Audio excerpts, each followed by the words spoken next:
दामाजी ने सजल नेत्रों से कहा, हे विठल, हे विठोबा, मैंने अपने लिए कुछ नहीं किया, केवल आपको भजने वाले वैष्णव, आपके जन, ये संसार के लोग, ये केवल खा सकें, इनके अकाल मृत्यु से, अकाल कारण से मृत्यु ना हो, बस इसलिए मैंने वो अन्न कोष खोल दिया। किया मैंने गलत है, ये अपराध मैंने किया कि एक बादशाह का अन्नकोष, एक राजा का अन्नकोष उससे बिना पूछे मैंने खोल दिया।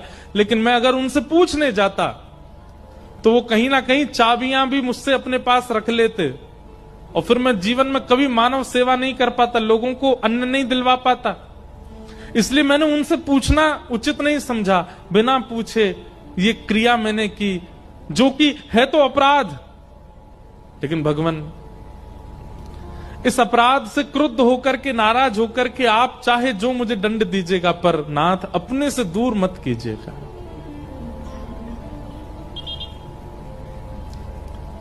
पंडरीनाथ भगवान से प्रार्थना कर रहे हैं, नेत्र सजल हैं। प्रबल प्रेम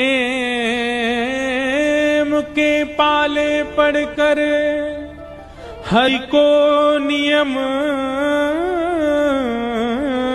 बदलते देखा, अपना मान टले टल जाए, पर भक्त का मान न टलते देखा। मेरा भक्त रो रहा है, मेरा प्रिय रो रहा है सामने बैठकर के, ठाकुर जी कैसे सहन कर पाते। इतने में ही श्री पंडरीनाथ भगवान एक नन्हे से कुमार बालक का रूप धारण किया।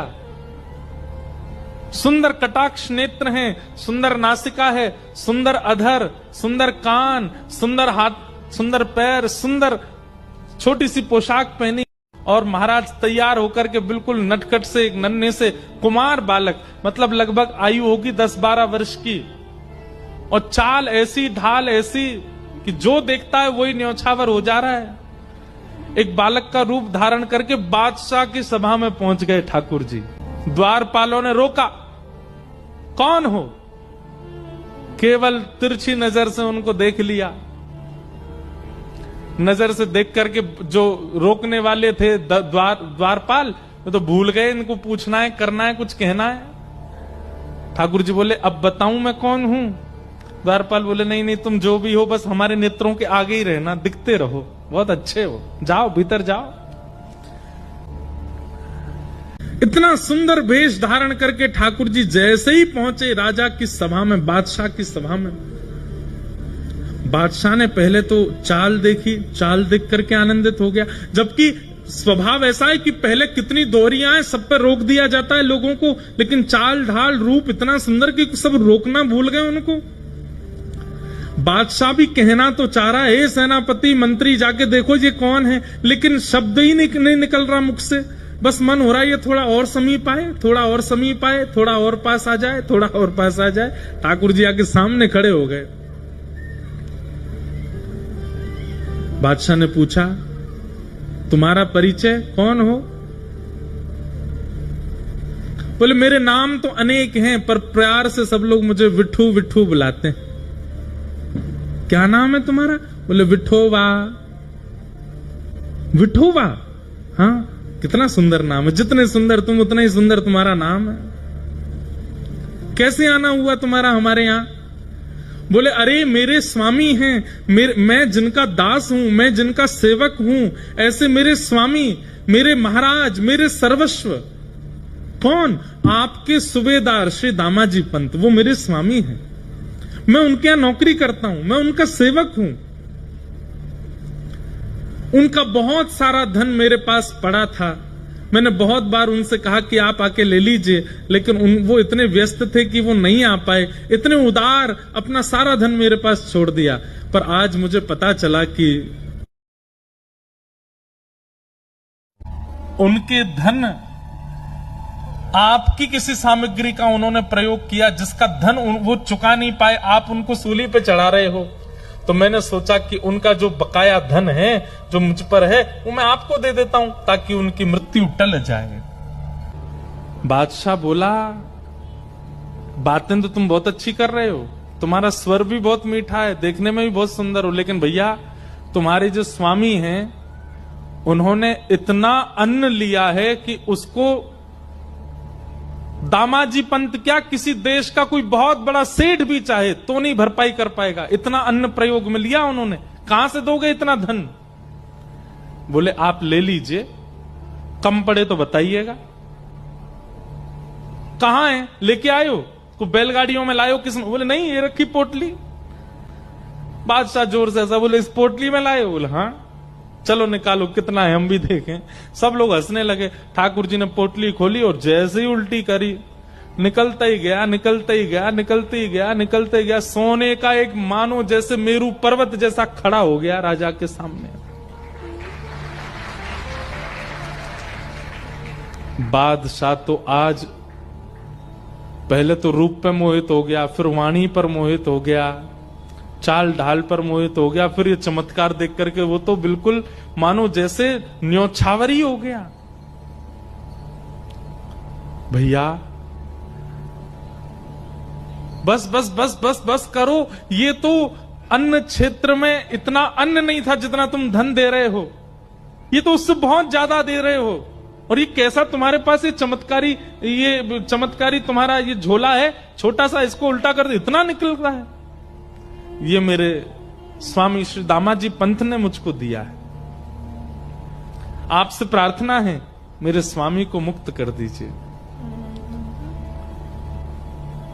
ऐसा कह करके पोटली अपने कमर पर बांध के ठाकुर जी तो वहां से चाल ढाल करते चले गए। राजा देखता ही रहा अपलक नेत्रों से। और जाते जाते ठाकुर जी गए और जाकर के राजा से बोले, अब धन पर्याप्त है ना? बोले हाँ। अब एक पत्र में लिख दीजिए कि आपने दामाजी पंत ने आपके समस्त अन्य क्षेत्र का धन आपको चुका दिया और आप उनकी मृत्यु जो दंड आप दे रहे हैं उसको आप टालते हैं, अपना हस्ताक्षर करके मोहर लगा दीजिए। और एक पत्र पर सब लिखवा करके मोहर लगा के हस्ताक्षर करवा के ठाकुर जी तो चले गए। बादशाह देखता ही रह गया। दामाजी पंत का नित्य नियम था, गीता जी का पाठ करते थे। आज सूली पर चढ़ना था उनको प्राण त्यागने के लिए। अपने अंतिम समय में अपना नित्य क्रम कर रहे थे, संध्या वंदन करके गीता जी जैसे ही उन्होंने खोली उसमें वो पत्र मिला। पत्र में लिखा था, श्री दामाजी पंत ने जितना अन्न प्रयोग किया सबका धन चुका दिया, बादशाह के हस्ताक्षर और नीचे मोहर। गीता जी में वो मिल गया।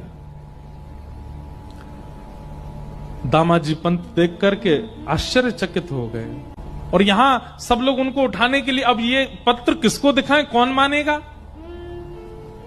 पत्र तो देख लिया, इतने में कुछ लोग आए और राजा ने उनको भेजा था सेना को, और सेना से जाकर के कहा, भैया दामाजी पंत की जो मृत्यु के लिए सूली बनाई है ये स्थगित करो। क्यों? बोले इन्होंने सारा धन चुका दिया है और इनका सेवक गया था वहां राजा के यहाँ, बादशाह के यहाँ जाकर के उसने धन चुका दिया है, इनकी अब मृत्यु टल गई है। दामाजी पंत समझ गए, बोले कि ये कोई और नहीं कर सकता। इतना धन कौन देगा अन्न के लिए? आज के युग में कोई और देश का बादशाह भी चाहे तो इतना धन नहीं दे सकता।